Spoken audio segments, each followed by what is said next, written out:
Hello, नमस्कार प्यारे बच्चों। मैं Vijay Bansal, math lecturer, Jakhal block, district Fatehabad से, हरियाणा एजुकेशन डिपार्टमेंट। आज हम अपनी मैथ की क्लास, जब हम एक संख्या रेखा पर, एक संख्या रेखा है हमारे पास 1 2 3, ठीक है। एक संख्या रेखा पर हम एक बिंदु का स्थान निर्धारित करना चाहते हैं, बड़ी आसानी से कर देते हैं। आपको मान लीजिए इस पर -3/2 दिखाना है, ठीक है। मीन्स लगभग आपका वह क्या -1.5 हो गया।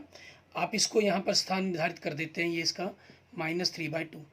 आपको 2 दिखाना है, आप संख्या रेखा पर ये 2 दिखा देते हैं, ठीक है।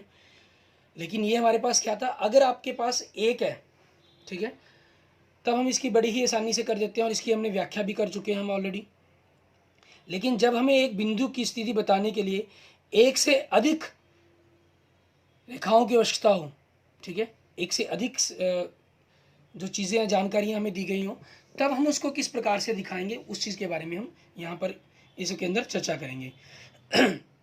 जैसे हम छोटी सी एक बात लेते हैं, एग्जांपल लेते हैं। मान लीजिए एक पेपर शीट है आपके पास, ठीक है। आपके पास कोई ये बिंदु है, ये उस पेपर शीट पर लगा हुआ। आपको इस पेपर बिंदु की स्थिति बतानी है कि बिंदु कहाँ है, ठीक है। आप क्या करते हैं, किसी भी एक चारों कोण जो शीर्ष कॉर्नर बिंदु हैं उनके लिए किसी पर हमने मान लीजिए यहाँ पर कर लिया, ठीक है। इस बिंदु को ले हमने किसी भी की स्थिति बताने के लिए, जैसे हम किसी से उसका घर पूछते हैं कि आपका घर कहाँ है, ठीक है, तो वो हमें बताता है कि मंदिर के पास है, गुरुद्वारे के पास है, ठीक है, या रेलवे स्टेशन के पास है। मतलब वो हमें अपना घर बताने के लिए एक बिंदु को निर्धारित करता है, ठीक है, जिसके निर्देश के आधार पर हम चलते हैं। हमारा पहला टारगेट हो जाता है उस बिंदु पर पहुंचना, उस मंदिर के पास पहुंचना, उस गुरुद्वारे के पास पहुंचना, उस रेलवे स्टेशन के पास पहुंचना। फिर वहां से हम उसकी स्थिति के बारे में जान पाते हैं। हमने माना, इसको चेक किया, ये हमारे पास 5 सेंटीमीटर की दूरी पर था और ये हमारा 9 सेंटीमीटर की दूरी थी, ठीक है। डेट मीन्स ये 9 सेंटीमीटर हो गया और ये 5 सेंटीमीटर हो गया। तो इस बिंदु की स्थिति क्या होगी, 5 और 9 की दूरी पर है, या यूं कहें कि 9 और 5 की दूरी पर है। मीन्स हमने जो इसको बता सकते हैं 5 और 9, ठीक है, कि आप पहले 5 चलें फिर 9 जाएं, या पहले आप 9 जाएं फिर आप 5 जाएं, ठीक है। इस तरीके से इनको हम ब्रैकेटों के अंदर लिख लेते हैं, क्योंकि जो निर्देशांक हैं उनको हम ब्रैकेटों के अंदर लिखते हैं। लेकिन यहाँ पर एक क्वेश्चन अराइज हो गया कि हम इसको लिखें किस ढंग से, 5 9 सही है या 9 5 सही है। ऐसे ही हम एक क्वेश्चन और अराइज करते हैं, इसी पर हम बात करते हैं। मान लीजिए आपका ये टेबल है, ठीक है, आपकी टेबल है। उस टेबल पर क्या है, आपका एक टेबल लैंप पड़ा है यहाँ पर, वही स्थिति आपकी। आप सबसे पहले उसका एक कॉर्नर जो शीर्ष है उसको निर्धारित करेंगे। उस शीर्ष के अकॉर्डिंग आप उसकी सिचुएशंस को देखने की कोशिश करेंगे कि क्या है। मान लीजिए आपने इस शीर्ष को यहाँ कर लिया, ठीक है।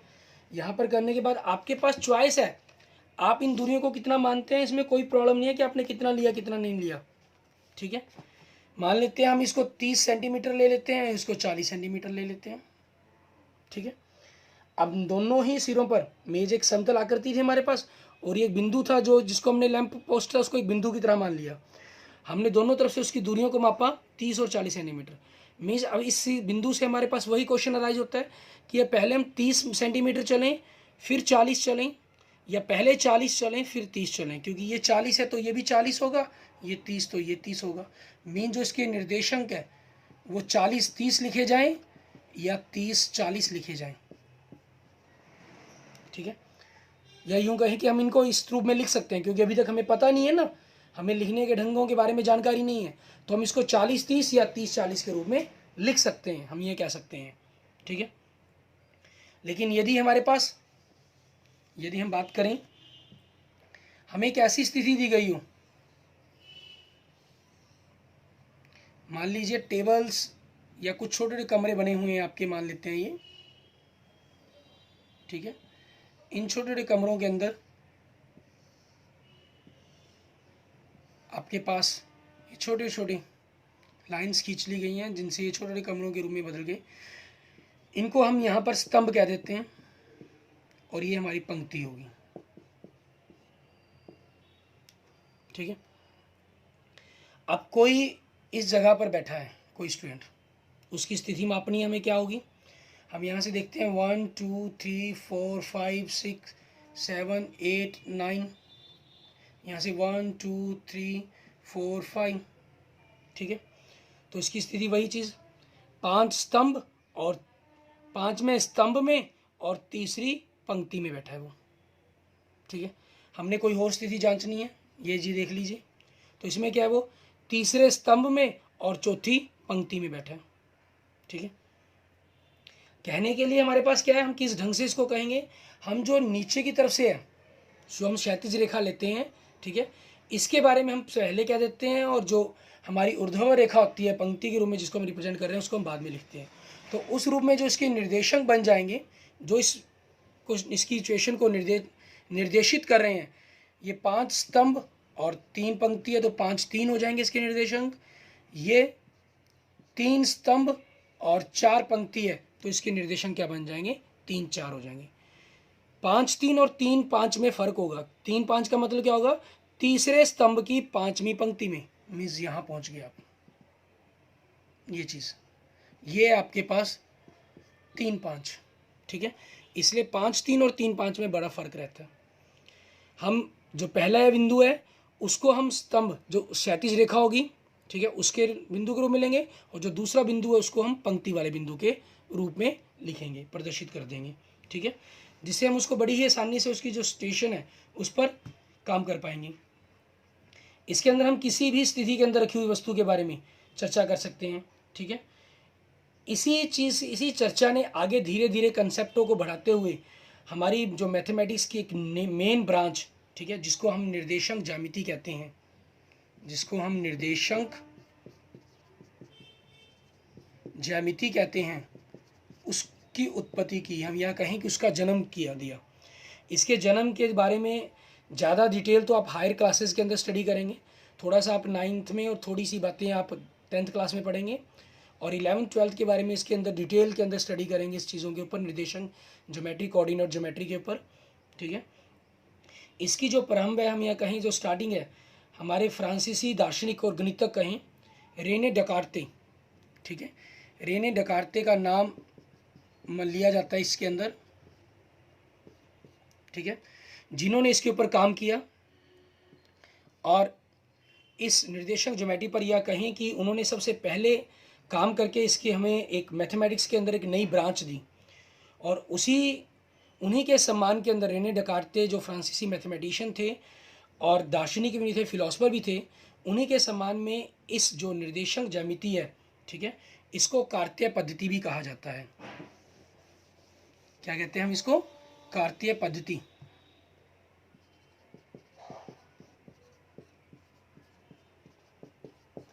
मीन्स हम यूं कह सकते हैं कार्टेशियन सिस्टम। जैसे आपको पहले कह चुका हूं, इसकी जो डिटेल है वो आप हायर क्लासेस के अंदर पढ़ेंगे, ठीक है। निर्देशांक ज्यामिति, निर्देश अंक मीन्स अंकों को निर्देशित करते हैं, उनकी सिचुएशंस के बारे में बताता है। बड़ा ही इंपॉर्टेंट टॉपिक है ये, हमें देखने के अंदर लगता है कि कुछ भी नहीं है, लेकिन पूरी जो फोटोग्राफी का सिस्टम है, अगर आपको मैं एक छोटा सा एग्जांपल दूं, फोटोग्राफी का जो पूरा सिस्टम है वो कार्टेशियन सिस्टम के ऊपर डिपेंड करता है। हम समुंदर के अंदर जा रहे हैं, हम हवाई जहाज़ उड़ा रहे हैं, वहाँ ट्रिकोमेट्री का जो सिस्टम है, एंगल सिस्टम है, उसके साथ साथ कार्टेशियन सिस्टम भी हमें बताता है कि हम किस जगह पर हैं। आपने कई बार देखा होगा कि जब हवाई जहाज़ के अंदर आपको प्लेन के स्क्रीन दिखाई जाती है, तो उस पर मतलब कि एक छोटी छोटी पृथ्वी का एक रूप सा दिखाया गया होता है, उस पर छोटे छोटे सर्कल्स बनाए गए होते हैं, मीन्स वो आपके उस छोटी छोटी निबियों को प्रदर्शित करते हैं, उन छोटे छोटे खानों के रूप में, बॉक्स के रूप में हो गए, पॉइंट्स हो गए आपके, जिसके आधार पर उस पूरी सिस्टम को दिखाता है कि हम किस स्टेशन पर हैं, किस बिंदु पर हैं, और हमें किस बिंदु तक पहुंचना है। हम इस बिंदु से पर यहाँ पर पहुंचना चाहते हैं, तो उसके लिए एक पूरा पाथ निर्धारित होता है, ठीक है। हवाई पट्टी बोलते हैं जिसे हम, ऐसे नहीं है कि सिर्फ जहाज़ यहाँ से उठाया और यहाँ पर सीधा चला गया, नहीं, उसके लिए पूरी की पूरी एक हवाई पट्टी बनती है कि किस प्रकार से हम एक जगह से दूसरी जगह पर उस बिंदु पर पहुँचेंगे। उसके लिए पूरे एंगल सिस्टम के बारे में बात करते हैं, पूरे कार्टेशियन, किस बिंदु से आप किस बिंदु पर जाएगा जहाज़, फिर पूरा का पूरा पाथ निर्धारित किया जाता है। मैथमेटिक्स की किसी भी ब्रांच का जन्म ऐसे ही नहीं होता, बड़े ही इंपॉर्टेंट सिस्टम है, ठीक है, जहाँ उनकी पूरी रिक्वायरमेंट होती है, उसके बाद एक नए सिस्टम का जन्म होता है। इसके अंदर हम देखते हैं आगे, जैसे देखें एक्सरसाइज के अंदर पहला क्वेश्चन देखें, प्रश्नावली 3.1 के अंदर, एक अन्य व्यक्ति का आप अध्ययन मेज पर रखे टेबल पर लैंप की स्थिति किस प्रकार बताएंगे, उसके बारे में बताना है हमें। ये हमने क्वेश्चंस कर लिया। दूसरा क्वेश्चन है, एक नगर में दो मुख्य सड़कें हैं जो नगर के केंद्र पर मिलती हैं और दो सड़कें उत्तर दक्षिण की दिशा की ओर और पश्चिम पूर्व दिशा की दिशा में हैं। नगर की अन्य सभी सड़कें इन मुख्य सड़कों के समानांतर परस्पर 200 मीटर की दूरी पर हैं। प्रत्येक दिशा में लगभग 5 सड़कें हैं। 1 सेंटीमीटर को अगर हम 200 मीटर के पैमाना ले लें तो अपनी नोटबुक के ऊपर इसका एक मॉडल बनाना है कि वो किस तरह का मॉडल हमारा बनेगा। हम क्या करते हैं, सबसे पहले हमारे पास हमारी डायरेक्शंस दिखा लेते हैं हमारे पास। ठीक है, हमने अपनी एक्स एक्सिस और वाई एक्सिस के अकॉर्डिंग हमारे पास डायरेक्शंस बना लिए हैं। ठीक है, हम जो रोड्स हैं इनको पॉजिटिव क्वाड्रेंट के अंदर ही लेंगे, मीन्स पहले ही क्वाड्रेंट के अंदर ही हम शो करने की कोशिश करेंगे, पहले ही चतुर्थांश के अंदर। ठीक है, अब इन्होंने कहा कि 5 सड़कें यहाँ पर बनाई गई हैं इस मॉडल के अंदर आपके पास, तो 5 सड़कों को हमने बना लिया। यहाँ पर दिशाओं के अंदर हम बात करें, ये हमारे पास उत्तर दिशा हमारी, और ये हमारी दक्षिण दिशा हो जाएगी। ठीक है, ये हमारे पास हमारी पूर्व दिशा होगी, क्लियर, और ये हमारे पास हमारी पश्चिम दिशा हो जाएगी, क्लियर। आपकी ये पहली सड़क होगी मान लीजिए, जिसको हम y1 क्या लेते हैं। आपके पास फिर ये दूसरी सड़क 200 मीटर की दूरी पर आ गई। ठीक है, 200 मीटर के ऊपर, जिसको हम 1 सेंटीमीटर के डिस्टेंस पर लेके चल रहे हैं, y2 आपके पास। फिर ये आपके पास थर्ड होगी, y3 क्या लेते हैं हम इसको, ये आपके पास y4 और ये आपके पास y5। ठीक है, या हम इसको चाहे x1 x2 आपकी चॉइस है, नहीं नाम देना चाहें तब भी आप अपनी चॉइस के अकॉर्डिंग नाम दे सकते हैं, क्लियर। हमने जो हमारी जो क्षैतिज रेखा है इसको हम x अक्ष के रूप में लिखते हैं। ठीक है, ये ऑलरेडी हमने ग्राफों के बारे में पढ़ा है, ये हमारे पास y अक्ष के रूप में कहलाती है। ठीक है, तो इस तरफ आपके पास क्या हो जाएगा, ये y1, ये y2 सड़क आपके पास होगी। ठीक है, y3, y4 एंड y5। ठीक है, अब इसके अंदर आपको क्या कहा है इन्होंने, इसके अंदर आपको कह रहा है कि मॉडल बना दिया गया। अब इनसे क्या करना है, इनके अंदर कितनी क्रॉस स्ट्रीटों को 4-3 माना जा सकता है और कितनी क्रॉस स्ट्रीटों को 3-4 माना जा सकता है, वो बताना है हमें। ठीक है, अब हमें 4-3 और 3-4 पॉइंट बताना है, तो कि ये पॉइंट कहाँ कहाँ लाई करेंगे, किस पोजीशन पर आपके पास जाएंगे। ठीक है, किस जगह पर ये पॉइंट आपके पास मिलेगा हमें ग्राफ के अंदर, वो बताना है हमें। तो हम इसमें क्या करेंगे, x1 x2 x3 x4 ये चौथी लाइन होगी आपके पास, और 1 2 3, तो इसको मैं 4-3 कह सकता हूँ। ठीक है, या आपके पास अगर हम दूसरी तरफ से गिनते तो 1 2 3 4। ठीक है, ये आपके पास 4 हो गया, 1 2 3, तो आप इस पॉइंट को कह देते 4-3। ठीक है, अब दूसरा पॉइंट आपके पास क्या है, 3-4। ठीक है, मीन्स 1 2 3, तीसरी लाइन के अंदर 1 2 3 4, मीन्स इसको आपने क्या कह सकते हैं, 3-4 कह सकते हैं।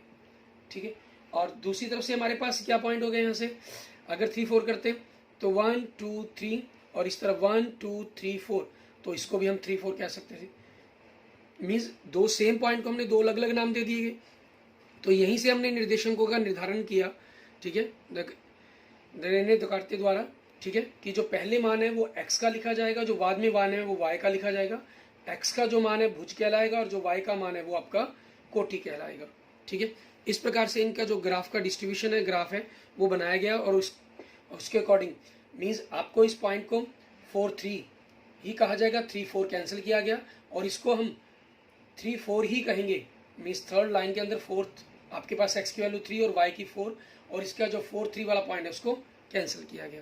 क्लियर, इस प्रकार से आपने इनके अंदर बात करनी है। ठीक है, इसके बाद देखते हैं हम हमारे पास आगे कि आगे हमने क्या बात करेंगे, हम किस प्रकार से हमारे पास जो निर्देशक है उन पर हम चर्चा करेंगे। मीन्स जो कार्तीय पद्धति है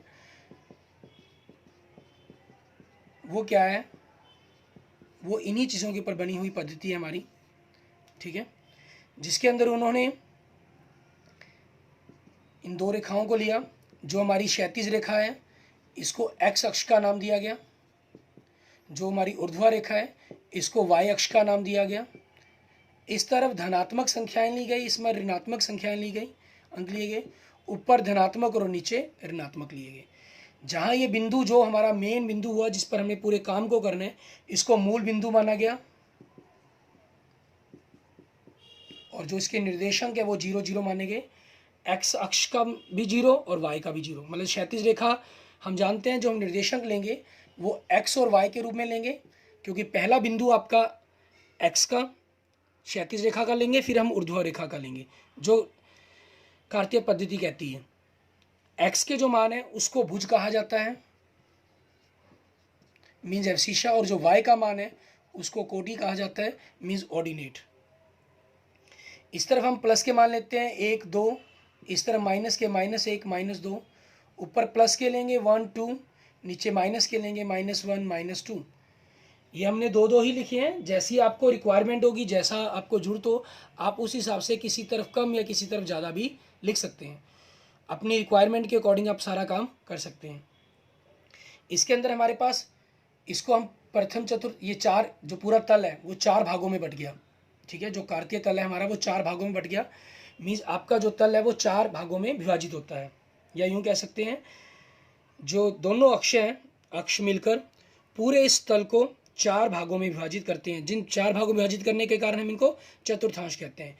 ये हमारा प्रथम चतुर्थांश, ये द्वितीय चतुर्थांश, ये तृतीय चतुर्थांश, और ये चतुर्थ चतुर्थांश, मीन्स फोर्थ चतुर्थांश हो गया हमारा, ठीक है। ख्याल रखना हमेशा हमें, कार्तीय पद्धति क्या कहती है कि लिखते हुए पहले मान हम एक्स अक्ष निर्देशांक को लिखते हैं, फिर हम वाई निर्देशांक को लिखते हैं, और दोनों को हम कोष्ठक के अंदर बंद कर देते हैं, खुली कोष्ठक में इनको बंद करते हैं। अब इन्हीं के बारे में, इनके किस प्रकार से क्वेश्चंस बनेंगे, ठीक है, उनके ऊपर हम चर्चा करेंगे। हम एक्सरसाइज के क्वेश्चंस को अगर हम देखें कि क्या कहा गया उसके अंदर, एक्सरसाइज 3.2,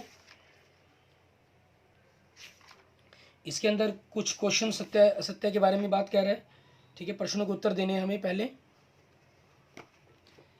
पहला क्वेश्चन देखिए आप, निम्न में से प्रत्येक प्रश्न का उत्तर दीजिए। कार्तीय तल में किसी बिंदु की स्थिति निर्धारित करने वाली क्षैतिज और ऊर्ध्वाधर रेखाओं के नाम। क्षैतिज रेखा इसका क्या नाम है एक्स अक्ष, और ऊर्ध्वाधर रेखा इसका क्या नाम है वाई अक्ष, ठीक है। इसका दूसरा भाग देखते हैं पहले क्वेश्चन का।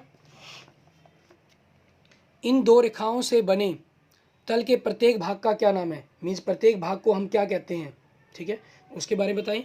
ये 4 भाग बने, इनको हमने क्या नाम दिया था चतुर्थांश का, ठीक, क्या नाम दिया गया इनको चतुर्थांश, ठीक, ये हमारे पास हो गए।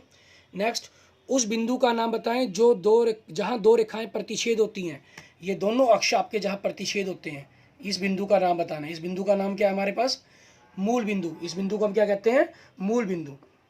इसके बाद हम नेक्स्ट बात करते हैं क्वेश्चन नंबर 2 के अंदर। आकृति को देखना है, बी के निर्देशांक बताने हैं। बिंदु बी आप देख रहे हैं एक्स में ये -5 के ऊपर है और वाई की तरफ से ये 2 पर है, ठीक है। तो बी बिंदु के निर्देशांक क्या बन जाएंगे आपके -5 और 2, ठीक। इनमें हम इनको थोड़ा सा साफ कर देते हैं। अब हमारे पास क्या बन गए -5 और 2, ये आ जाएंगे हमारे पास पहले के। दूसरा क्वेश्चन एक्सरसाइज 3.2, दूसरा देखिए, सी के निर्देशांक बताना है। बिंदु सी देखें ढूंढने कहाँ है हमारे पास, ये हमारे चौथे चतुर्थांश में नीचे दिखाई दे रहा है। इसमें भी क्या करेंगे, पहले एक्स वाले बिंदु को देखेंगे कि एक्स वाले बिंदु में ये कहाँ है हमारे पास। ये देखिए आपके 5 वाले बिंदु से नीचे आ रहा है और इस तरफ से -5 के सामने है। तो जो सी बिंदु है उसके निर्देशांक क्या बन जाएंगे आपके पास 5 -5, पहले एक्स के फिर वाई के लिखेंगे हम। आगे इसके तीसरे भाग के लिए देखते हैं क्या कह रहे हैं हमें। तीसरे भाग में देखें क्वेश्चन में क्या कह रहे हैं, निर्देशांक -3 -5, -3 मतलब x का मान -3 और y का मान -5, -3 और -5 दोनों आकर बिंदु कहाँ पर मिल रहे हैं ई पर। हमें यहाँ पर बिंदु का नाम देना था, वो बिंदु क्या हो गया हमारा ई हो गया, ठीक है। नेक्स्ट हमें निर्देशांक 2 -4, x का मान 2 हमारे पास ये हो गया, ठीक है, और 4 -4 नीचे की तरफ यहाँ आ गया। ये दोनों कहाँ मिल रहे हैं हमारे पास बिंदु जी पर, तो इसका नाम क्या हो जाएगा हमारे पास बिंदु जी, ठीक है। नेक्स्ट आगे देखेंगे 5वां भाग, बिंदु डी का भुज। बिंदु डी देखें कहाँ है, आपके प्रथम चतुर्थांश में इसका भुज बताना है, मीन सर्किल एक्स का मान बताना है। और ये डी वाला बिंदु किसके ऊपर है, 6 के ऊपर। तो इसका जो भुज है वो हमारे पास क्या हो गया, 6। ठीक है, नेक्स्ट देखते हैं हम छठा भाग इसका। इसमें क्या कह रहे हैं, बिंदु एच की कोटि। एच बिंदु देखें कहाँ है हमारे पास, ये हमें तीसरे निर्देश चतुर्थांश में दिखाई दे रहा है। इसकी कोटि बतानी है, ये एक्स -5 पर और बी वाई से -3 के सामने है। तो जो कोटि है वो y का मान होता है, वो कितना है हमारे पास यहाँ पर -3। ठीक है, तो आपके पास y क्या हो गया, -3 कोटि। ठीक है, ये हो जाएगी आपकी। नेक्स्ट आगे देखते हैं हम इसका 7वां भाग। उसमें क्या कह रहे हैं हमें, बिंदु L के निर्देशांक। L बिंदु ढूंढेंगे हम, कहाँ है हमारे पास, L बिंदु को ढूंढे, बिल्कुल सही, y अक्ष के ऊपर है। y अक्ष के ऊपर देखिए हमारे पास कहाँ है, ये 5 के ऊपर, और y अक्ष के ऊपर है। तो यहाँ ध्यान रखें, आपका x का मान क्या होगा, 0, और y का मान क्या होगा, 5। ये आ जाएगा हमारे पास। नेक्स्ट देखेंगे बिंदु M। बिंदु M देखें, M बिंदु कहाँ है, बिल्कुल सही, x एक्सिस के ऊपर -3 की जगह पर। तो इसमें x का मान तो -3 हो गया, लेकिन ये y अक्ष के ऊपर ही है, तो इसके लिए इसका y का मान क्या हो जाएगा, 0। ठीक है, तो y का मान हमारे पास क्या बन जाएगा यहाँ पर, 0। इसके साथ हम कुछ अपनी नेक्स्ट एक्सरसाइज के बारे में देखते हैं और उनके कुछ छोटे क्वेश्चंस पर भी बात करेंगे कि किस प्रकार से हम इनको बनाएंगे, किस प्रकार से हम इनको कर सकते हैं। एक्सरसाइज 3.3 के अंदर इसमें सिर्फ कार्तीय तल पर दिखाने के लिए कहा गया है आपको।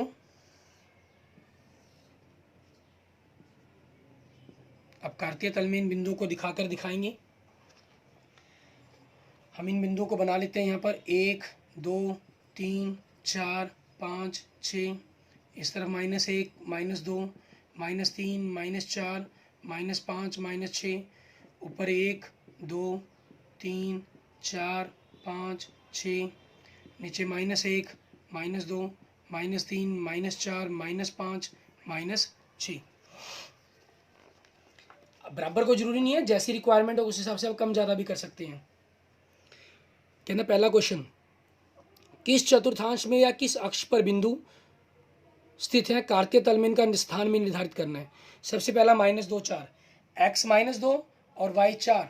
तो इन दोनों बिंदुओं को मिलाते हुए हमारे पास ग्राफ कॉपी पर जब आप करके देखेंगे आपके पास बिल्कुल सिंपल बन जाएंगे, कोई बिना किसी प्रॉब्लम के।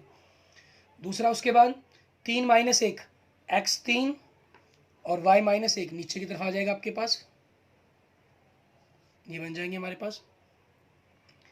अगला बिंदु आप देखिए बुक के अंदर क्या है, -1, 0, x -1 और y 0। 0 है तो ऊपर नीचे कहीं हम इसको दिखाएंगे नहीं। मान लीजिए ये a बिंदु हो गया, ये b नाम दे दिया, इसको हमने c नाम दे देते हैं। नेक्स्ट है हमारे पास चौथा बिंदु, देखिए क्या दिया गया है, बिल्कुल सही, 1, 2। x हमारे पास कितना है, 1 और y 2। ये बिंदु हो गया आपके पास, x 1 के ऊपर और 2 के सामने, बिंदु डी आपके पास। पांचवा बिंदु क्या दिया गया, -3, -5, x -3 और y -5, इस तरफ से लाइन चलेगी, इसलिए हम इसको नीचे की तरफ ले आए। ये बिंदु ई हो गया हमारे पास, -3 -5। ठीक है, ये हमारे पास एक्सरसाइज 3.3 का पहला क्वेश्चन आपका।